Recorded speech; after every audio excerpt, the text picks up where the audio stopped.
For many of us, owning beachfront property seems like a dream. But the changing climate is beginning to turn that into a nightmare for some.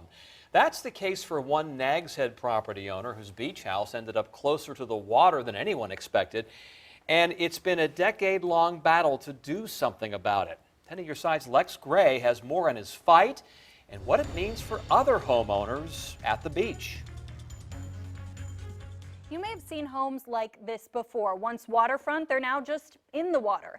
That's thanks to erosion and sea level rise, things that local and state governments are now battling. But if they don't win that battle, more and more homes may end up in the same predicament. And that's why one man's battle with the town of Nags Head matters to every homeowner who lives near the water. It was lovely. It was a 4-bedroom, 2-bath cottage on the ocean front. When Lance Goldner saw this house back in 2003, it seemed like the perfect beach house for his family. I imagined us fishing and going down there on the weekends.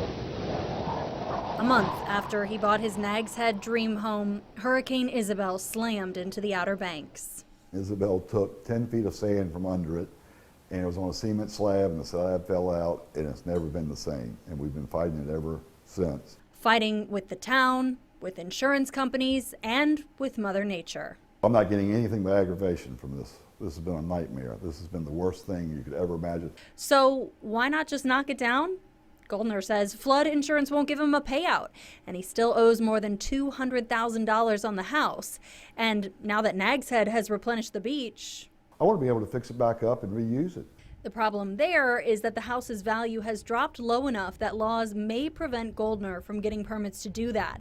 And on top of that, contractors may not even be able to get to it because the road that used to lead to it has been washed out. It ought to be accessible. When I bought the place, it had a road, it had an address, and now I have no way to get to the property. He's well aware that neighbors want his house gone, and he wouldn't mind that either. But he can't take a $300,000 loss. To give me fair market value, and I would be out of there. They did offer me $35,000, which I don't know how they came up with that. When I paid $350,000, I don't mind taking a little beating, but to lose $300-some thousand for something I didn't do wrong, I had every insurance that you can have, so I cannot accept the $35,000.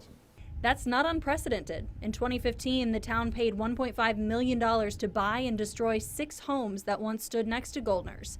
That came after a long legal battle, and Deputy Town Manager Andy Garman says as of now, the town hasn't decided to pursue either option. In most cases, we've had a lot of houses like this removed from the beach.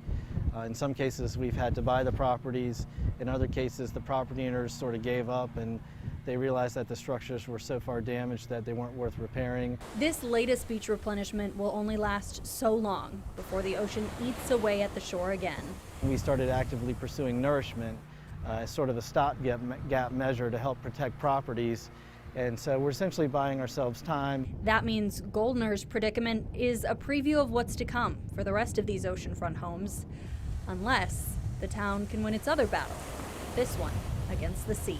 We're also engaging in sort of broader scale resiliency planning efforts, looking at not just beach erosion, but what are the overall impacts to Nags Head in terms of climate change, sea level rise, how is it going to affect stormwater management and drainage, flooding. People don't have their heads stuck in the sand. They really want to face these issues head on.